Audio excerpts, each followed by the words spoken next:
everyone, it's Alex from Wine Academy here, and it has been a little while between videos, but I thought tonight I would take you through a WSET Level 1 Award in Wines tasting of one of the wines which we are currently using in some, not necessarily all, of our Level 1 tasting packs, and that is the Alchemy Cabernet Sauvignon from Franklin River.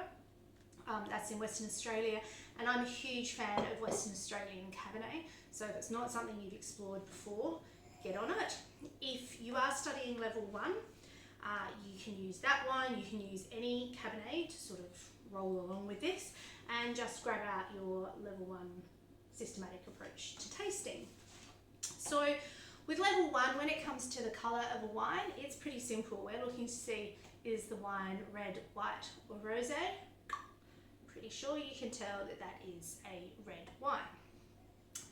The next thing that we do, we give the glass a swirl. If you're not confident waving it around in the air, you can do it on a bench top and have a smell and see what we can smell. So what you should be doing is thinking about, because you know it's Cabernet, what are you expecting to see?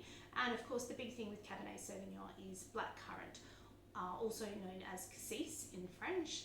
And if you're not really sure what blackcurrant smells and tastes like, the best way that you can find that out in Australia is by going and buying yourself some Ribena. Not sponsored by Ribena. So have a smell, and there is definitely some of that blackcurrant there, those really deep dark fruits. There's also a little bit of that minty menthol eucalypt character, which we sometimes see in Australian Cabernet, and there's a little touch of vanilla. So that's something that you might start thinking about. Has there been any use of oak here? Once you've worked through that, have a taste.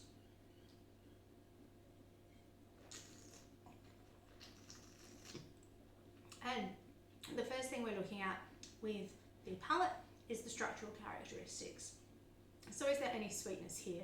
With this wine, no, not at all. What about acidity? How much does it make your mouth water? And yeah, my mouth is watering. What about tannins? Tannins being the big one with both reds and Cabernet in particular. And yet this wine is really tannic. Straight away my mouth is feeling like it's quite dried out. It feels almost like somebody's shoved a whole pile of cotton wool balls in my mouth. Then we start thinking about alcohol and body. So the body of wine is, how weighty is it? How does it feel in your mouth? Is it very light, or does it really fill your mouth with big flavours? And one of the things, well, the two things that sort of tie into body are alcohol and sugar. So we've already decided the wine's dry, but alcohol is going to influence that. And this wine is reasonably full-bodied. And if we have a look on the back, it's 14% alcohol, so that ties up quite nicely because that's also pretty high levels of alcohol. Then, of course, we think about what does it taste of. And what we're really looking for is, you know, how much do the flavours on the palate follow on from what we've seen on the nose? And in this case, it's loads.